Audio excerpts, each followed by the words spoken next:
तो देखो, हर प्रधान अपने तरीके से काम करने की कोशिश करता है। और दूसरी चीज़ ये है, जो पंचायतों में सुधार करने की ज़रूरत है। मैक्सिमम, मैं ज़्यादा नहीं कहता, मैक्सिमम प्रधान जो होते हैं वो नॉन टेक्निकल होते हैं। पढ़े लिखे तो होते हैं लेकिन नॉन टेक्निकल होते हैं।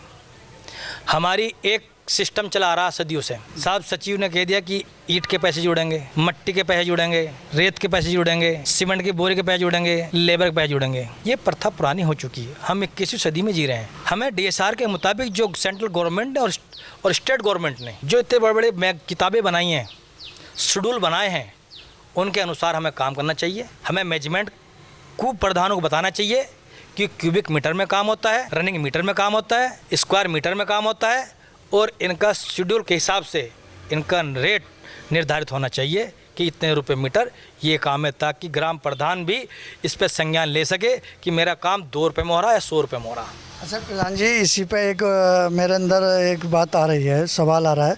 एक्चुअली क्या है कि जैसा आपने कहा कि इतना डीपली आप जा रहे हैं कि टेक्निकल नहीं होते प्रधान जी, तो देखिए आप तो इंजीनियरिंग आपने की है, आप तो इंजीनियर हैं, हर प्रधान इंजीनियर थोड़ा ही नहीं हो सकता है, तो उसके लिए क्या करेंगे? समय समय पर जब पंचायतों का गठन होता है नया, तो ब्लॉक स्तर पर प्रोग्राम चलते हैं। उसमें ब्लॉक के अधिकारी जो एक कार्यशाला जो प्रोग्राम शुरू करते हैं वे, तो वहाँ प्रधानों को बुलाते हैं और उन्हें सिखाते भी हैं कि आपको किस किस तरह से क्या क्या चीज़ योजनाएं हैं।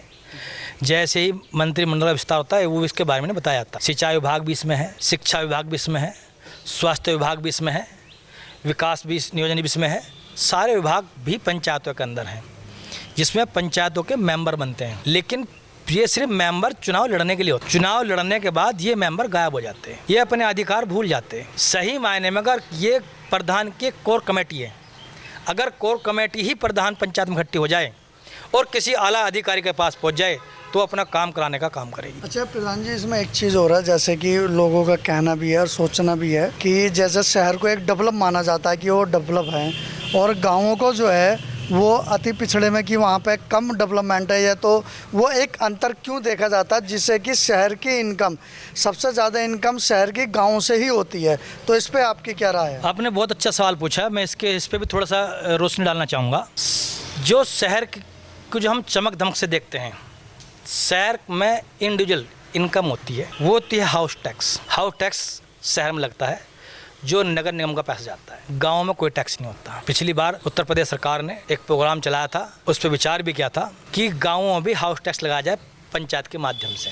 ये क्या होता है कि अपने घर की मेंटेनेंस के जो सामने रास्ते हैं उनके लिए, नालियों के लिए, स्ट्रीट लाइटों के लिए, ये मेंटेनेंस का पैसा होता जो हाउस टैक्स के रूप में इस्तेमाल होता। एक चीज़ बड़ी बात यह है, ग्राम पंचायतों में ज़्यादा जो भार होता है वो ग्राम प्रधान पर होता, जबकि यहाँ से वोट लेने का काम सांसद भी करते हैं, विधायक भी करते हैं, क्षेत्र पंचायत भी करती है, लेकिन भार किस पे?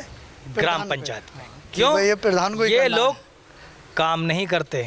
मेरे यहाँ, मैं किसी का आलोचना नहीं कर रहा, 3 बार से भारतीय जनता पार्टी का मेरे यहाँ सांसद रहे, लेकिन उनके कार्यकाल में प्रेजेंट में भी एक भी पत्थर या एक ईंट मेरे गाँव में नहीं लगी। ये पिछले 15 साल की स्थिति बता रहा हूँ मैं। तो आपने इसके लिए कुछ प्रयास किया? हमने प्रयास किए, हम प्रतिनिधि के पास गए, हमने कहा हमारी समस्याएं हैं कि वहाँ खड़ंजे या नाले की व्यवस्था बनाई जाए, लेकिन उस पर कोई गौर नहीं पड़ा। 1-2 खड़ंजा हमें यहाँ विधायक निधि से और क्षेत्र पंचायत निधि से मिला है।